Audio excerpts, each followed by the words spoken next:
Salam Media Sriwijaya. Usai melakukan pemeriksaan 33 orang saksi dan 2 orang ahli, akhirnya Jaksa Pidana Khusus Kejari Palembang menetapkan 3 orang tersangka atas kasus dugaan korupsi program sertifikat tanah gratis PT Sel Kota Palembang tahun 2018 hingga menyebabkan kerugian negara 1,3 miliar. Fandi Hasibuan Kasih Intel Kejari Palembang mengatakan, ketiga tersangka tersebut ialah AMT yang merupakan Lurah Talang Kelapa pegawai BPN Kota Palembang.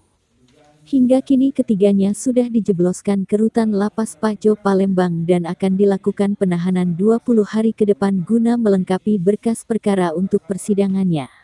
Digunakan untuk penyimpanan alat berat Dinas PU Bina Marga Provinsi Sumatera Selatan melalui program pendaftaran tanah sistemis lengkap atau PTSL pada kantor BPN Kota Palembang tahun 2018.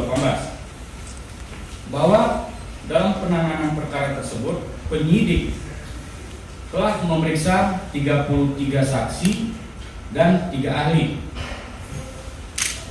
Adapun kasus posisi perkara tersebut, Pemprov Sumsel memiliki aset tanah yang terletak di Jalan Haji Sulaiman Amin, Kelurahan Talang Kelapa, Kecamatan Alang-Alang Lebar, Kota Palembang.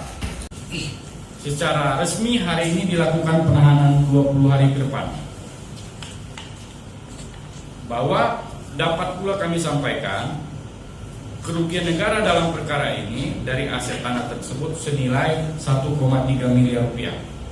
Alang-Alang Kota Palembang pada tahun 2018 itu sebagai pejabat di daerah tersebut, artinya sebagai lurah. Kemudian untuk T itu adalah orang yang mengusulkan terbitnya sertifikat hak milik melalui program PTSL.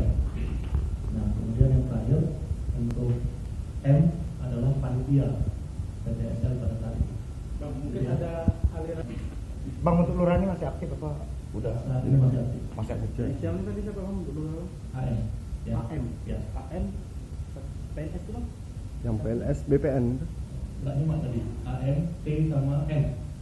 Itu 2 PNS Bang? Iya, 2 PNS. 2 PNS. Satu swasta. Ya, itu swasta. Ya. Oke.